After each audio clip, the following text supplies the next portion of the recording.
So going a bit deeper on designing for player motivation, there are many ways to try to bundle people together. But as you can see here, there aren't that many things common between or among these people. However, they might all play the same game. They might all have similar motivations. So we are going to be taking a look at how player psychographics can be utilized in development. One way to try to map out, chart the player motivation is self-determination theory, according to which, if we continue with Candy Crush Saga, there is the main element of competence. You try to make the players feel very capable and competent. They feel the skill that they have. They feel progression and have the mastery over the challenges that come their way. For example, in Candy Crush Saga, there are multiple levels and you progress by completing different levels. Then there are different kinds of combinations. It's a merge 3 game where you try to make rows of at least 3 candies, but you can put 4 or 5 of them and you feel very skillful when you get that max combo. There are also a limited amount of moves, making you feel competent when you manage to beat the level with limited amount of moves. Next element in self-determination theory is to make the player feel autonomous. This means that player has a sense of freedom and they can guide their direction, choose their actions. For example, in Candy Crush Saga, they can choose what kind of boosters they use and when they use them. Player might be able to explore a map in a game or customize their character.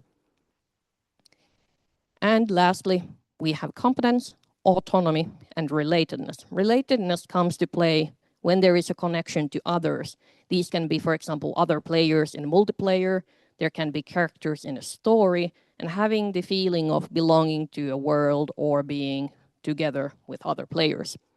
In Candy Crush Saga, for example, you can send lives to your friends, but there is also some other games have chat or some other ways to more directly communicate with other players.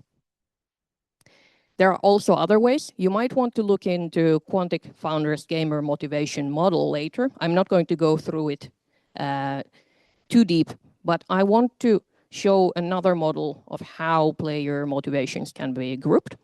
And they have these 3 major clusters that I've boxed in. And they have based this on data gathered from over 140,000 people.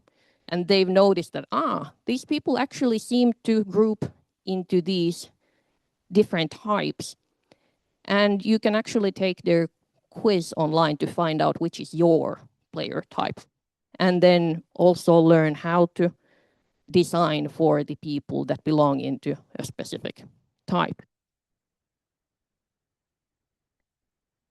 So why do people play a certain game? There are these different kinds of motivation models, and these are not the only ones. You can find more online.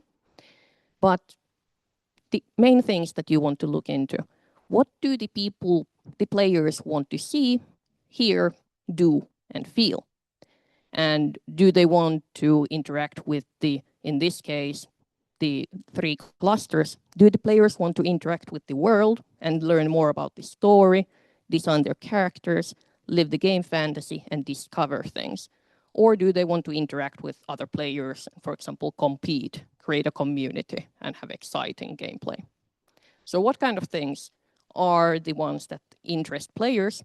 And the other way in this model is to take a look at kinetic and cerebral. So are players more interested in thinking and strategizing or acting and destroying things, for example?